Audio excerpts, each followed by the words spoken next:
ఓం నమ శివాయ. కార్తీక పురాణం 25వ అధ్యాయం.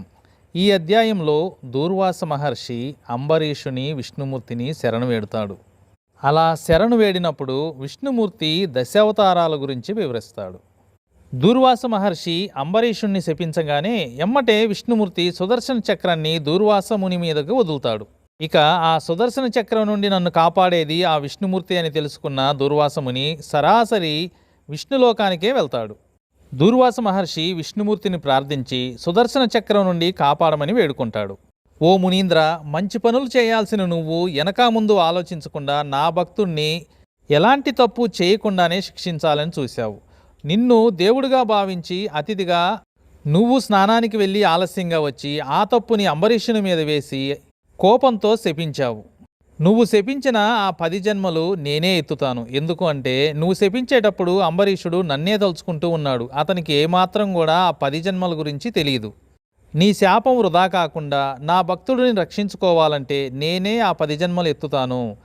అది చాలదు అన్నట్లు ఇంకా గట్టిగా శపించాలని చూశావు. అందుకే నీ మీదకి సుదర్శన చక్రాన్ని వదిలాను అని అన్నాడు విష్ణుమూర్తి. నువ్వు ఇచ్చిన 10 శాపాలు లోకోద్ధారణ కోసం ఉపయోగిస్తాను. మొట్టమొదటిదైన చేప రూపాన్ని ధరించి సోమకుడునే రాక్షసుని సంహరిస్తాను. రెండవదైన తాబేలు రూపాన్ని ధరించి దేవదానవులు క్షీరసాగర మదనం చేసేటప్పుడు మందగిరి పర్వతాన్ని నా వీపును ధరిస్తాను.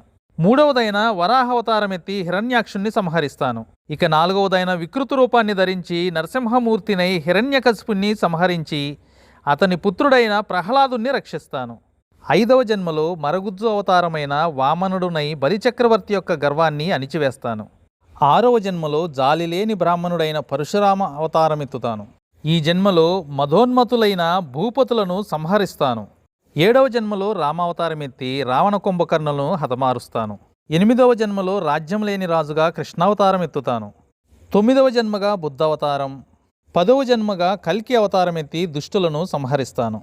ఈ విధంగా నీ యొక్క శాపాన్ని వృధా కాకుండా నేను చేస్తాను. నువ్వు వెళ్ళి అంబరీషుణ్ణి శరణవేడు, ఫలితం దక్కుతుంది అని చెప్పాడు.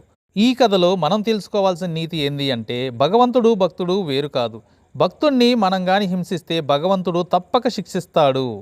చూశారు కదా, రుద్రాంశ సంభూతుడైన ముని మీద కూడా సుదర్శన చక్రాన్ని వదిలాడు విష్ణుమూర్తి. ఎందుకు? కేవలం భక్తుణ్ణి హింసించాడన్న కారణం చేతనే. ఓం నమ శివాయ. కార్తీక పురాణం 25వ అధ్యాయం సమాప్తం.